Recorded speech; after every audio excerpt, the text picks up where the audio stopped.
The long-awaited threequel in the popular Descendants franchise was released on August 2, 2019. Fans are accustomed to the sneaky details that Disney always seems to throw into its original movies, and Descendants 3 was another perfect example of this. Without further ado, let's delve into them. Welcome back, Villain Kids! I'm Lady Blah Blah, and if you're new to Billy's channel, be sure to subscribe and put the notifications on so you won't miss out on the latest Descendants news. Number 10. Audrey took some intriguing inspiration. We hinted at this when we talked about Audrey's recent short story video. It was clear that Audrey was headed for a breakdown. In Descendants 3, she finally goes off the deep end. Look at what color her hair has become. It's purple, just like Mal's.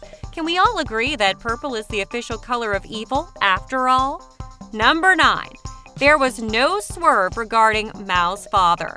Hades was revealed to be Mal's father, and honestly, all Descendants fans could see it coming from a mile away. The teaser trailer was the first hint. Mal walks through a dark and creepy forest to find a glowing pillar of glowing blue energy, and Hades was symbolized this way in the Hercules animated film.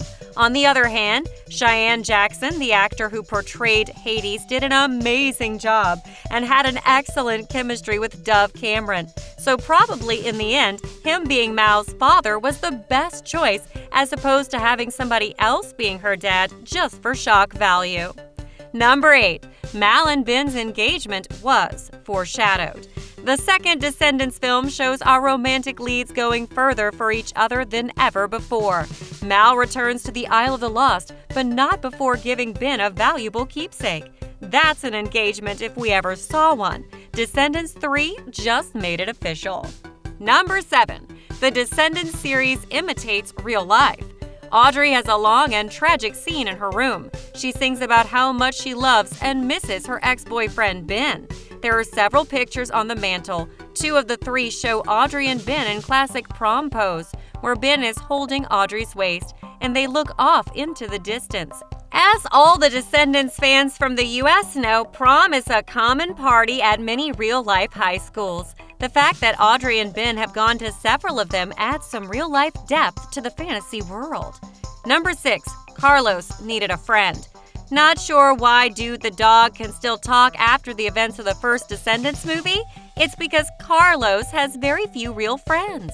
If you notice, Jay is the outgoing one that connects immediately with Gil, while Carlos stays more to himself and needs more time before opening up. Dude understands Carlos because Carlos relates to dogs and animals in general on a higher level than most people. It's no coincidence that Jay asked him specifically to help Ben when he turned into a beast. Number 5. Not all villains are actually villains. The Descendants franchise is known for its twists and turns. Characters who might seem evil at first turn out to be good people. Case in point, Hades brings Audrey back to life. The speech he makes before waking her up is clearly a nod to the notion that there's not just black and white, but a lot of shades in the middle. Number 4. The VKs have distinctive fashion sense. Everyone who lives in Auradon has amazing clothes. Everyone who lives on the Isle of the Lost wears leather. Leather is often associated with people who are tough, and the VKs, as we all know, are no exception. Their gears mesh together the best of the 2 worlds. Number 3. Audrey is going to move on with Harry Hook.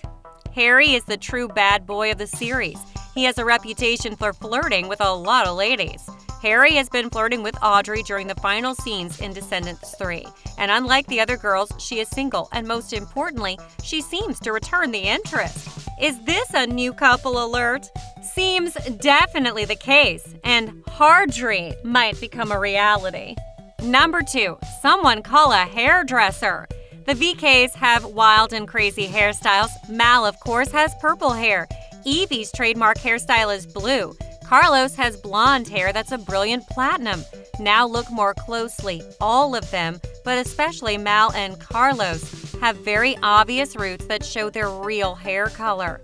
We guess that there are no good hair salons on the Isle of the Lost to touch up those roots, or more likely, it was a specific choice by the makeup department to add some nuances to the VK's look. Number 1. The museum has some intriguing artifacts. Audrey gets a major song and dance number when she breaks into the museum. We noticed a hidden clue right when she walks in. It's a spinning wheel that looks just like the one Aurora pricks her finger on in Sleeping Beauty. Guess what happens later in the movie? Audrey falls unconscious too, till the VKs wake her up with the help of Hades. Did you notice any other Easter eggs or interesting details you'd like to share with the rest of us Descendants fans? Let us know in the comments below. I'm Lady Blah Blah, and as always, thanks for watching. And don't forget to put a like, subscribe, and share this video with your villain friends.